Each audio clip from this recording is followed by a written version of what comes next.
Larry, moving on to our favorite, not our favorite segment, our newest segment, topics. Topics, yeah. We've got some topics for you. All right, Larry, kick us off here. So my topic is Halo Wars 2 Blitz. Technical tech test to Titanfall 2. Titanfall. Have you had a chance to play that at all, or do you intend to? No, I thought about it because I knew you were going to talk about it, but I'm like, I don't know anything about RTSs, and I know very little about Halo in the sense of the lore, so figured I'd leave it to the experts. Well, then I'll just talk and you can listen. Okay. Fair enough. Son. All right. I didn't mean it. All right, so I played Halo Wars, the first one, and I was not a huge fan of it.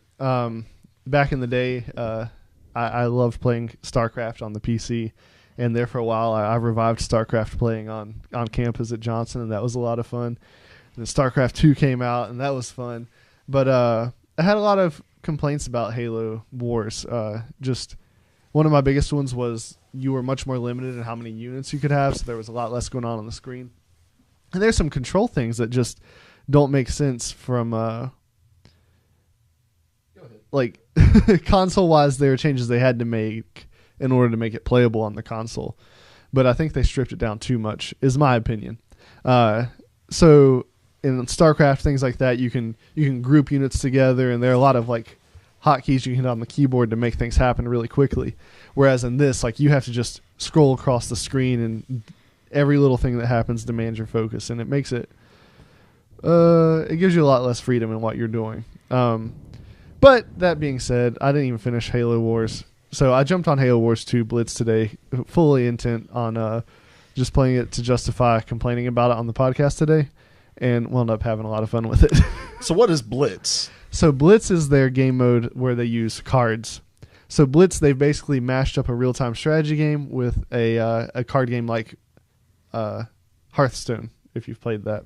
Like one of these digital card games where, you know, it's like Pokemans or the Magics but you collect cards, you build a deck, and you use it in the game. And the blending of those two elements is actually really fun in practice.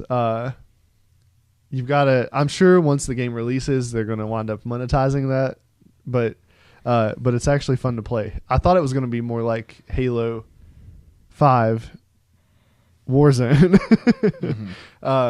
where it was basically whoever had the most money was going to win. But I could see this actually being pretty well balanced, and it gives you the ability to unlock the units once you get a certain amount of energy in the game. But you really do have to play those units in an intelligent way if you're going to win. Right. So yeah, it's a lot of fun. That game mode in particular.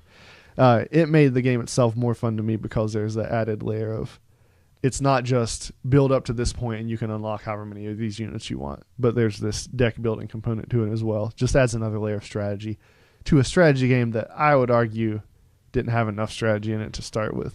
Mm-hmm. We'll still hold out and see how I feel about the actual game itself, but that game mode I had a lot of fun with. Okay. Yeah. Yeah. Like I said, I never played the first Halo Wars, so I don't have a whole lot to add to the conversation. But if I'm understanding you right, like, you still have the real-time strategy stuff going on, but there's this card game that's implemented into it as well. Yeah, so you start out with a base set of units, and then you have to hold your trigger to open up your deck hand. And if you've got enough energy to play one of your cards, you can play your card. And every time you play a card, you draw another card. And while you're keeping up with your energy and your cards, you've also got to keep up with, all right, what do I want to send my units to do? Do I need to send them to collect energy? Do I need to send them to capture a point or fight an enemy? So just a lot of stuff going on. It's fun. Nice. All right. So you think that's something that would, like, are you interested in picking up that full game? I am. I think I'm going to hold off to see how that gets implemented, like to what extent they monetize that side of the game, and see what some people have to say about the campaign and stuff. But right now I'm leaning toward that's a game I'm going to pick up. Okay.